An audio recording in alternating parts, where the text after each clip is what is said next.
नमस्कार मित्र। सुबह के 7 बजे का वक्त था। शहर के बस अड्डे पर हल्की धूप की किरणें धूल में घुली थीं। लोग अपनी रोजमर्रा की जिंदगी में व्यस्त थे। कोई सब्जी बेच रहा था, कोई मजदूर अपने औजार लेकर काम की तलाश में निकल रहा था। इन्हीं के बीच में एक महिला चुपचाप पैदल चल रही थी। हल्की हरे रंग की सूती साड़ी, हाथ में पुराना पर्स, आंखों में सादगी लेकिन चाल में आत्मविश्वास। कोई नहीं जानता था कि ये साधारण दिखने वाली औरत डीएसपी आराध्या मेहरा है, जिले की सबसे ईमानदार और सख्त पुलिस अधिकारी। आराध्या आज वर्दी में नहीं थी। पिछले कुछ दिनों से उन्हें शिकायतें मिल रही थीं कि शहर के आउटर इलाके में चल रहे ट्रक यूनियन में भारी भ्रष्टाचार है। छोटे ट्रक ड्राइवरों से जबरन पैसे वसूले जाते हैं और जो मना कर दे उसका ट्रक जब्त कर लिया जाता है। ये सब पुलिस की नाक के नीचे हो रहा था। आराध्या ने फैसला किया कि वो खुद आम औरत बनकर हकीकत जानेंगी। वो एक पुरानी बस में बैठी जिसमें ज्यादातर मजदूर और ट्रक ड्राइवर बैठे थे। बस का इंजन खड़खड़ा रहा था, लेकिन लोगों की बातें उससे भी ज्यादा भारी थीं। भाई, कल फिर चौकी वाला पैसे मांग रहा था, एक ड्राइवर बोला। अरे छोड़, कौन उलझे पुलिस से, वरना गाड़ी सीज कर देंगे, दूसरे ने कहा।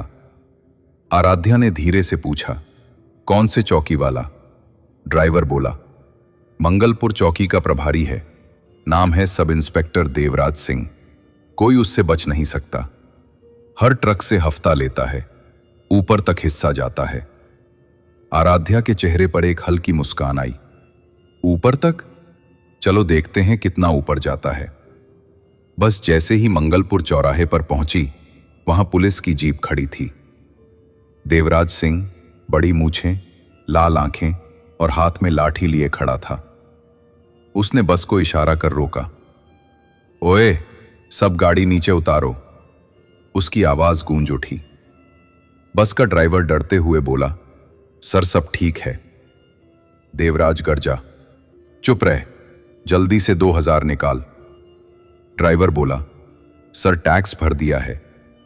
देवराज बोला, अच्छा, तो अब पुलिस टैक्स भी भर दे। बस में बैठे लोग खामोश थे, किसी में हिम्मत नहीं थी कुछ कहने की। तभी आराध्या खड़ी हुई और बोली, अगर ड्राइवर ने कुछ गलत नहीं किया तो आप पैसे क्यों मांग रहे हैं? देवराज ने उनकी ओर देखा। अरे ओ औरत, तू अपना काम कर, यहां मर्दों के बीच जुबान मत खोल, वरना तुझे भी थाने ले चलूंगा। बस में सन्नाटा छा गया। आराध्या शांत रही, बस बोली, ठीक है, चलिए थाने। देवराज को लगा कि ये कोई आम औरत है जो जिद कर रही है। उसने कहा, चल बैठ जीप में। आराध्या जीप में बैठ गई। रास्ते में देवराज ने कहा, बहुत बोलती हो तुम, पता भी है किससे उलझ रही हो? आराध्या बोली, हां, मुझे बहुत अच्छे से पता है। थाने पहुंचकर देवराज ने हवलदार से कहा, इस औरत को अंदर बैठा दे, बहुत बोलती है, बाद में देखेंगे। आराध्या को कुर्सी पर बैठा दिया गया। उसने अपने चारों ओर देखा। दीवारों पर धूल, एक कोने में टूटा पंखा और मेज पर बिखरे कागज। थोड़ी देर बाद देवराज कमरे में आया, बोला, अब बताओ, कौन हो तुम? पत्रकार हो क्या? एनजीओ से आई हो क्या? आराध्या बोली, आप क्यों डर रहे हैं? देवराज झल्लाया, क्योंकि यहां मैं कानून हूं, जो बोलूंगा वही होगा। आराध्या मुस्कुराई, वर्दी पहनने से कानून नहीं बन जाता। कानून वो है जो सच्चाई के साथ खड़ा रहे। देवराज ने हंसते हुए कहा, अरे वाह, अब ये मुझे उपदेश देगी। चलो, बहुत हुआ, बंद करो इसे लॉकअप में। हवलदार ने जैसे ही कदम बढ़ाया, तभी बाहर से एक वॉकी टॉकी की आवाज आई, कंट्रोल टू सभी यूनिट्स, डीएसपी आराध्या मेहरा इस वक्त क्षेत्र भ्रमण पर हैं, सभी अधिकारी सावधान रहें। देवराज के चेहरे का रंग उड़ गया। उसने आराध्या की ओर देखा। आराध्या मेहरा? वो हकलाया। आराध्या धीरे से उठी और बोली, हां, डीएसपी आराध्या मेहरा। और अब तुम थाने के बाहर अब मीडिया की वैनें लग चुकी थीं। माइक थामे रिपोर्टर भागते हुए अंदर जा रहे थे। भीड़ जमा थी। लोगों की निगाहों में गुस्सा, जिज्ञासा और उम्मीद तीनों झलक रहे थे। थाने के अंदर डीएसपी आराध्या मेहरा सीधी कुर्सी पर बैठी थीं। उनके सामने देवराज सिंह अब अपराधी की तरह खड़ा था, वही व्यक्ति जो कुछ घंटे पहले खुद को कानून समझ रहा था। एक पत्रकार ने सवाल दागा, मैडम, क्या यह सच है कि यह अफसर महीनों से ट्रक ड्राइवरों से जबरन पैसा वसूल रहा था? आराध्या ने शांत स्वर में कहा, हाँ, और केवल इतना ही नहीं, इस भ्रष्टाचार की जड़ें थाने से लेकर एसपी ऑफिस तक जाती हैं, लेकिन आज यहां से इसकी सफाई शुरू होगी। उनके शब्दों की गंभीरता ने पूरे माहौल को ठंडा कर दिया। कैमरे लगातार उनकी ओर मुड़े हुए थे। देवराज धीरे धीरे बोला, मैडम, मेरी गलती थी, पर मैं अकेला नहीं था। आराध्या ने उसकी आंखों में देखा, मुझे पता है, तुम बोलोगे तो कई बड़े नाम बाहर आएंगे, लेकिन अगर आज तुम सच बोल दोगे तो तुम्हारी सजा आधी हो सकती है। वो कांपती आवाज में बोला, साहब, लोग भी हिस्सेदारी लेते हैं।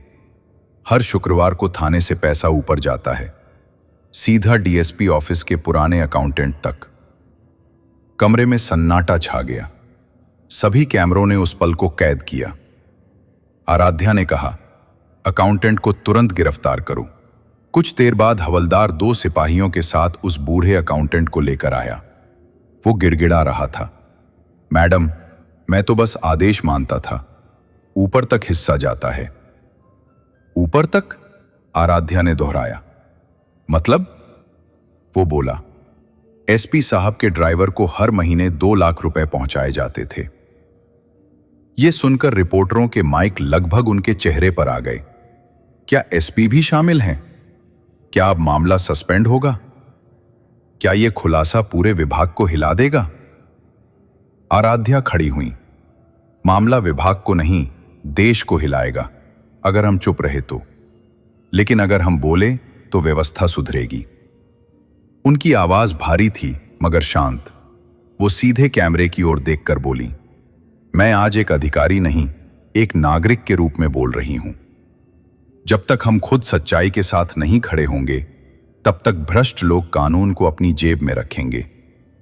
आज इस थाने में जो सफाई शुरू हुई है, वो सिर्फ यहां तक सीमित नहीं रहेगी। हर उस जगह पहुंचेगी जहां लोग बाहर से जय हो के नारे लगाने लगे। कुछ पत्रकारों ने कहा, मैडम, क्या आपको डर नहीं लगता? इतनी बड़ी साजिश के खिलाफ बोलना आसान नहीं है। आराध्या मुस्कुराई, डर लगता है, लेकिन उससे बड़ा डर है अन्याय का। जब आप जानते हैं कि सच्चाई आपके साथ है, तो डर धीरे धीरे हार जाता है। उसी वक्त उनका फोन बजा। मैडम, एसपी ऑफिस से कॉल है, वे आपसे तुरंत मिलना चाहते हैं। आराध्या बोली, उन्हें कहो मैं पहले जनता से मिल रही हूं, उनके बाद ही उनसे मिलूंगी। भीड़ ताली बजाने लगी। कई ट्रक ड्राइवरों की आंखों में आंसू थे। एक बुजुर्ग ड्राइवर उनके पास आया और बोला, मैडम, आप जैसी ईमानदार अफसर आज भी हैं, यही भरोसा देता है कि देश जिंदा है। आराध्या ने धीरे से कहा, देश तभी जिंदा रहेगा जब उसकी जनता सच को मरने नहीं देगी। फिर उन्होंने पुलिस दस्ते को आदेश दिया, सभी संबंधित फाइलें, रजिस्टर, बैंक स्टेटमेंट जब्त किए जाएं। सबूतों के साथ रिपोर्ट सीधे मुख्यालय भेजी जाएगी। कोई भी अफसर, चाहे कितना भी बड़ा क्यों ना हो, अब बच नहीं पाएगा। देवराज सिर झुकाए खड़ा था। वो बोला, मैडम, मुझे माफ कर दीजिए, मैंने लालच में अपनी वर्दी की इज्जत खो दी। आराध्या बोली, वर्दी तब तक सम्मानित है जब तक वो सच्चाई के साथ है, बाकी सब केवल कपड़ा है। उन्होंने दरवाजे की ओर देखा। मीडिया की भीड़, चमकते कैमरे और बाहर खड़ी जनता जो उन्हें उम्मीद से देख रही थी। आराध्या ने गहरी सांस ली और कहा, आज से ये थाना जनता का थाना है और ये देश जनता का देश। अब कोई वर्दी डराएगी नहीं, सेवा करेगी। फिर उन्होंने पीछे मुड़कर दरवाजे की तरफ कदम बढ़ाए। थाने से बाहर आते ही हवा में हल्की ठंडक थी और मीडिया की टीम कैमरे संभाले उनके सामने खड़ी थी। अचानक कुछ उच्च अधिकारियों के चेहरों पर गुस्सा झलक गया। उन्होंने तुरंत अपने फोन से प्रेस को बुला लिया और धमकी देने लगे। ये लड़की सबको परेशान करके रखी हुई है, एक अधिकारी ने कहा। देखो इसे सबक सिखाना होगा। आराध्या ने शांत और दृढ़ नजरों से उनकी ओर देखा। उनका साहस इतना कड़क था कि अधिकारियों की धड़कनें थम सी गईं। अचानक वही बड़े डीएसपी जो पहले मारपीट करने की धमकी दे रहे थे, कदम बढ़ाए। उन्होंने कोशिश की कि आराध्या को पीछे धकेलें, लेकिन इस बार आराध्या तैयार थी। एक जोरदार धक्का मुक्की हुई। पत्रकारों ने कैमरे सीधा पकड़ लिया। अधिकारी और कुछ पुलिसकर्मी झगड़े में उलझ गए, लेकिन आराध्या ने अपने तेज निर्णय और ताकत से सबको नियंत्रित किया। फाइलें और दस्तावेज हवा में उछल गए और वो सीधे डीएसपी के सामने खड़ी रहीं। अब बस, आराध्या की आवाज कड़क थी। कोई भी कानून का उल्लंघन करेगा वो बच नहीं पाएगा। अब समय आ गया है कि सब सच के सामने झुकें।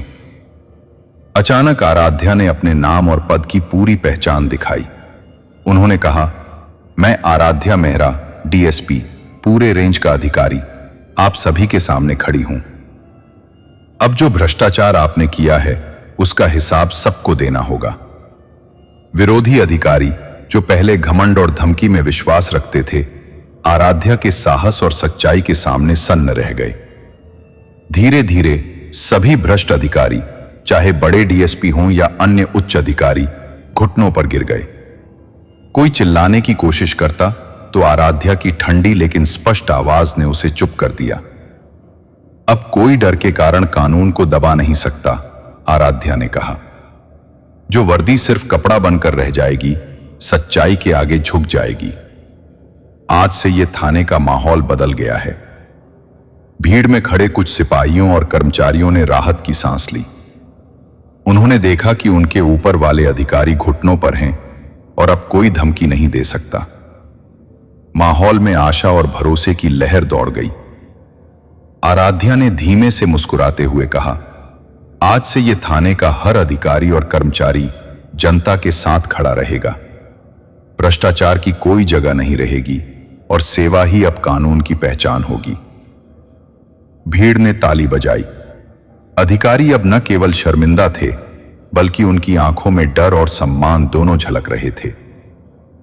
जनता और थाने के लोग खुशी खुशी अपने जीवन की नई शुरुआत की उम्मीद करने लगे। आराध्या ने गहरी सांस ली और थाने की ओर पीछे देखा।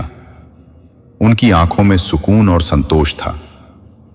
इस दिन भ्रष्टाचार के खिलाफ उनका साहस और सच्चाई के सामने उनका अदम्य जज्बा सभी के लिए प्रेरणा बन गया।